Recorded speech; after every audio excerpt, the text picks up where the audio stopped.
اللہ الرحمن الرحیم محب النبی حضرت شاہ فخر الدین دہلوی رحمۃ اللہ علیہ 1126 ہجری کی بات ہے۔ اورنگ آباد دکن میں حضرت شاہ نظام الدین کے ہاں ایک فرزند ارجمند کی ولادت ہوئی۔ حضرت نے فوراً دہلی میں اپنے پیر و مرشد حضرت شاہ کلیم اللہ دہلوی کو اطلاع بھجوائی۔ وہ اس خبر سے بے حد مسرور ہوئے اور جواباً کہلا بھیجا کہ نظام الدین تمہارا یہ بیٹا نہایت فرخندہ فعال اور خوش اقبال ہے۔ میں تمہیں اس بچے کے شاندار مستقبل کی بشارت دیتا ہوں۔ وقت آئے گا یہ بچہ شاہ جہاں آباد دہلی میں ہدایت اور ارشاد کی شمع روشن کرے گا، جس سے مخلوق کے سینے منور ہوں گے اور تصور و طریقت کے میخانے میں پھر سے بہار آ جائے گی۔ یہ بچہ دین حنیف کے لیے باعث فخر و صد افتخار ہوگا۔ تم اس بچے کا نام فخر الدین رکھو۔ حضرت شاہ فخر الدین والد ماجد کی جانب سے صدیقی تھے اور والدہ ماجدہ کی طرف سے سید۔ ان کی والدہ ماجدہ محترمہ سید بیگم حضرت خواجہ سید محمد قیس دراز کے خاندان سے تھی۔ حضرت شاہ فخر الدین کا لقب محی الدین تھا۔ اس کی وجہ یہ بیان کی جاتی ہے کہ انہوں نے خواب میں حضرت خواجہ خواجگان سید معید الدین چشتی اجمیری رحمۃ اللہ تعالی علیہ کو اس لقب سے مخاطب فرماتے ہوئے سنا تھا۔ حضرت شاہ نظام الدین اورنگ آبادی نے اپنے ہونہار صاحبزادہ کی تعلیم و تربیت کا انتظام نہایت اعلیٰ پیمانے پر کیا۔ ان کے پیر و مرشد حضرت شاہ کلیم اللہ بچے کے شاندار مستقبل کی بشارت دے چکے تھے۔ پیر و مرشد ہی کے ایما پر انہوں نے وقت کے مشہور اور قابل ترین علماء سے ان کی تعلیم کی تکمیل کرائی۔ حضرت شاہ فخر الدین صاحب نے فصوص الحکم، صدر الشمس بازگہ، صدرہ شمس بازگہ وغیرہ کتابیں میاں محمد جان سے پڑھیں اور ہدایہ مولانا عبد الحلیم سے پڑھا۔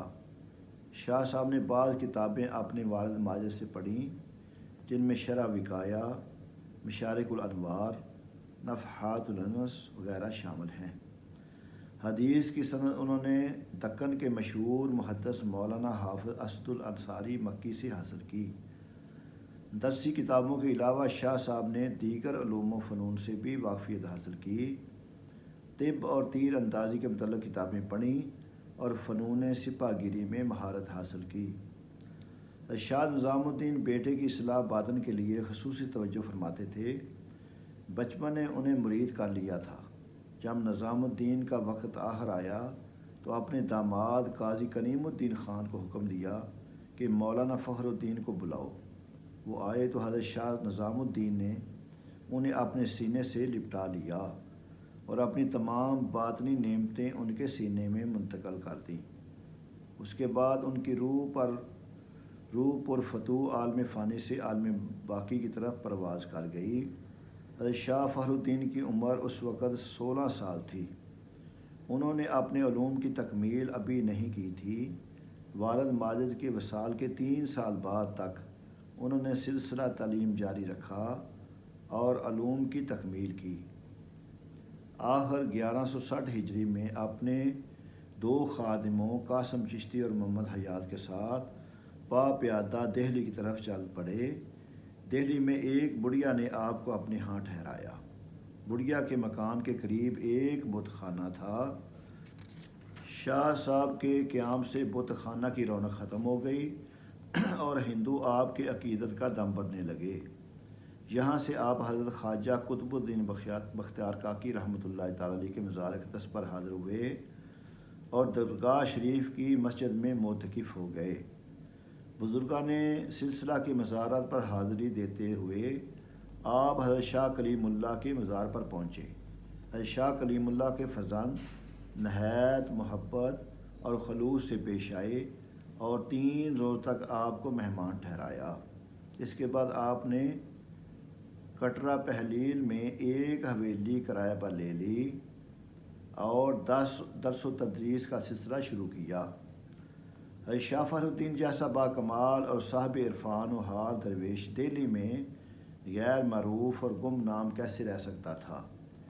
دیکھتے ہی دیکھتے حویلی میں خلقت کا ہجوم بڑھنے لگا اور بیعت و توبہ کا سلسلہ شروع ہو گیا۔ یہیں کٹرا پہلیل میں شہباز لامکاں قبلہ عالم حضرت خواجہ نور محمد مہاروی رحمۃ اللہ تعالیٰ علیہ آپ کے حلقہ مریدین میں داخل ہوئے۔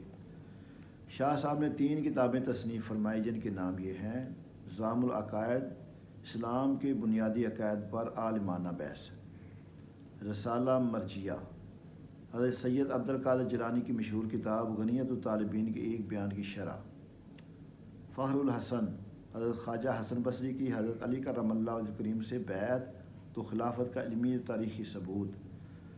سر سید نے ان کتابوں کے بارے میں اپنی رائے ظاہر کرتے ہوئے لکھا ہے کہ ان کا دیکھنا آپ کی مہارت علمی پر دلیل قاطع اور برہان ساطع ہے۔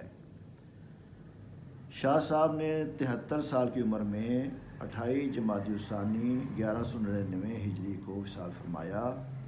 وصال سے ایک دن قبل زبان مبارک پر مثنوی کا یہ شعر تھا: وقت آمد کے من اریاں شوم، چشمے بگزارم سراسر جاں شوم۔